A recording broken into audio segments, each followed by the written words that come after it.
Hello, my friends. So today you've gotten the Seven of Swords.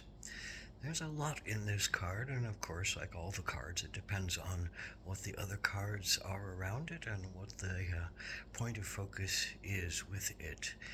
But primarily, this is a card about deceit, trickery, um, stealing someone else's weapons in order to use them against them or to protect yourself from them.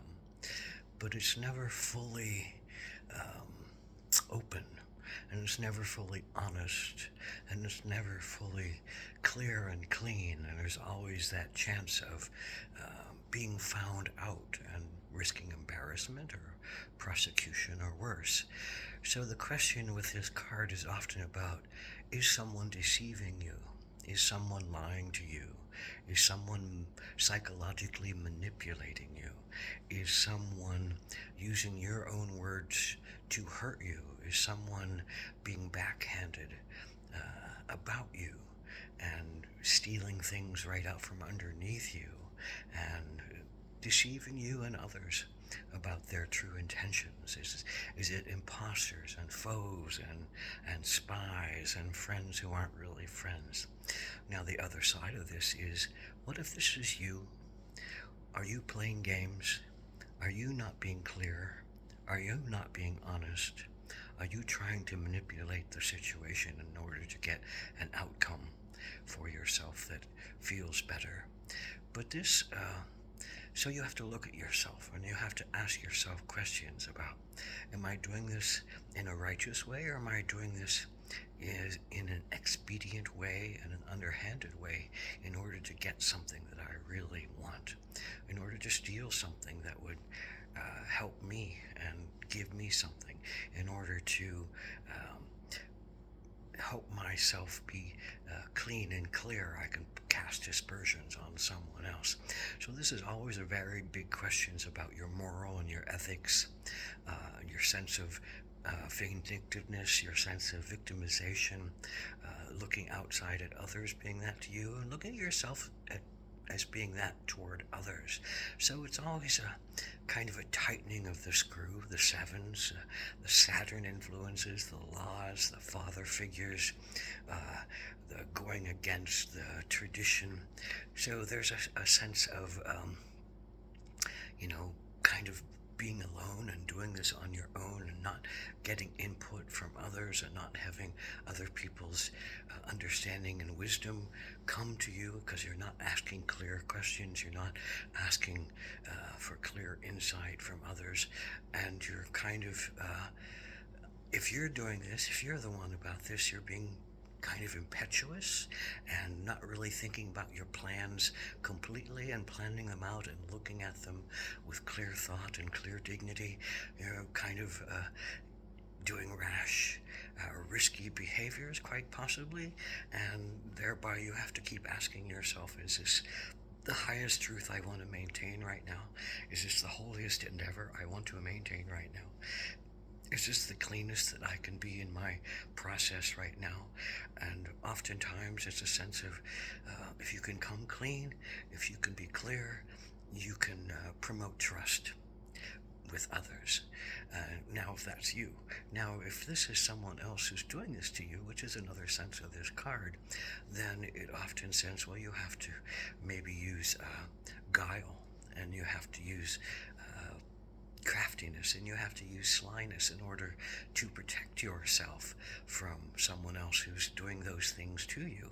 And you have to be clear about other people's intentions, but it's hard to be when someone is playing you for a fool or playing you for a game, or not being honest with you about it. So there's a lot of wide areas of this. Maybe this is all the different tongues in your own head, all your different swords of your mind, if each one of those is a thought.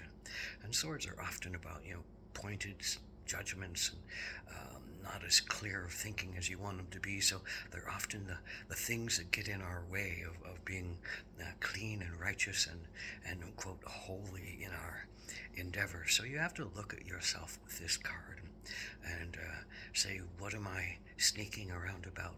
Or who's sneaking around behind me? And are they really sneaking, or am I just projecting? And am I trying to take some kind of response that is risky in order to keep them at bay and not let them hurt me? So sometimes it's a card meaning for you to be adaptable and be pliable and to just go with the flow. Sometimes it's a card that says, well, you have to be a little guileful and play the game in order to heal what is going on and find out the truth about things. And sometimes it is about someone else who is doing this to you, and you have to be aware and awake and clear about whether the people's manipulations are really about. And you can't let somebody's manipulations, mind manipulations, psychological manipulations, damage you and hurt you. So it's really about becoming clear about words, intentions, and communications. But again, this card is often, it's a single person stealing away in the night, or and not asking for help, or not asking for information, and not asking for clarity. So it's an unclear, unfocused, not fully prepared kind of energy that is kind of risky, and ask you to examine your motives, and asking you to examine other people's motives and to become clear with them. So how can you become clear with the Seven of Wands? Many different directions this card can take, and many things you get to look at with yourself and look at against other people, and finding out if this is the best endeavor for you. But right now it seems like the endeavor for you. But don't give yourself over to just impetuous, rash action. Plan out a little better. Plan out all the possibilities of this. Try to see if there is someone against you. Try to step into their shoes and see where they're coming from. So maybe it's a sense of learning how to be more compassionate for somebody else who is feeling like you're the one who is taking advantage of them, and they need to apply this against you. So it's a lot about learning other people's motives, as well as learning about your own motives.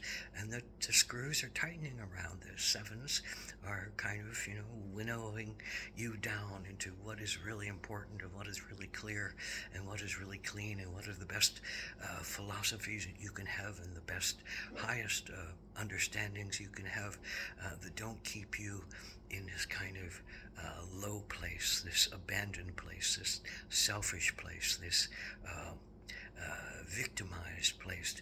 And this is just another stepping stone for all of us, where we have to look at our victimization and look at our overpowering parts of self, and honestly come to a better grip of it. And this will take you to those places if you allow it, if you allow yourself to be open, if you allow yourself to get rid of thoughts that don't serve you anymore, and get rid of victimization thoughts that aren't healing you, that just keep you in a perpetual bad place.